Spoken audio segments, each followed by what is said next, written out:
Dịka ụfọdụ ndị ntorobịa ji ọgbaghara na tigbuo zọgbo wee tisaa nhọpụta ndị ntorobịa ha kwesịrị ime n'Ogbunka kansụl Orumba South, ka onye PG ya bụ obodo Ogbunka Development Union Chief Jude Chukwubueze ji wee kwuo na amachie na emume ọbụla si n'aka ya bụ otu ndị ntorobịa n'obodo afọ wee lukwa na-edebasị anya n'okwu a. Chief Chukwubueze kwuru na mmachi ahụ bụ otu n'ime mbọ ha na-agba iwechiyata ihe iwu chọrọ n'ala iju oyi na ya bụ obodo. Ọkpọkuzie ndị dị iche iche na-achị achị n'obodo ahụ ka ha kwado mbọ ha na-agba idobe Ogbunka n'ụzọ udo na mmepe tọrọ atọ. Onye nta aka Joseph Egbeọcha ga-akọdalulu gị akụkọ ana.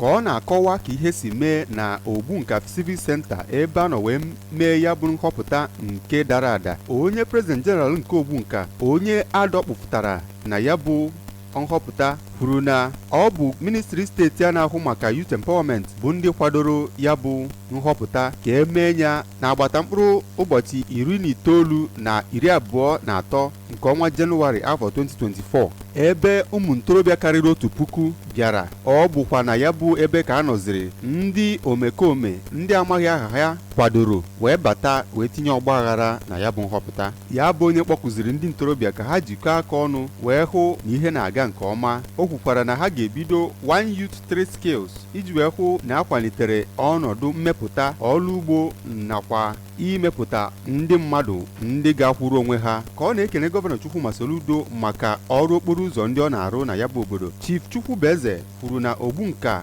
bụ ndị kacha erite erere na ọchịchị gọọmenti nọ ugbu a. N'okwu nke ha n'ebe o metụtara ya bụ nhọpụta nke agazighị nke ọma, onye trejọra nke Ogbunka Development Union Chief Felix Ike nakwa Maazị Elochukwu Okoli bụ ndị emerụrụ ahụ na ya bụ nhọpụta gwara gọọmenti ka ha gbaa mbọ hụ na ewetara udo na agamniru n'obodo ahụ, ma kpọkuo ndị ntorobịa ka ha hụta na udo na ịdịkọ n'otu bụ nke Ogbunka ga-eji wee gaa n'iru.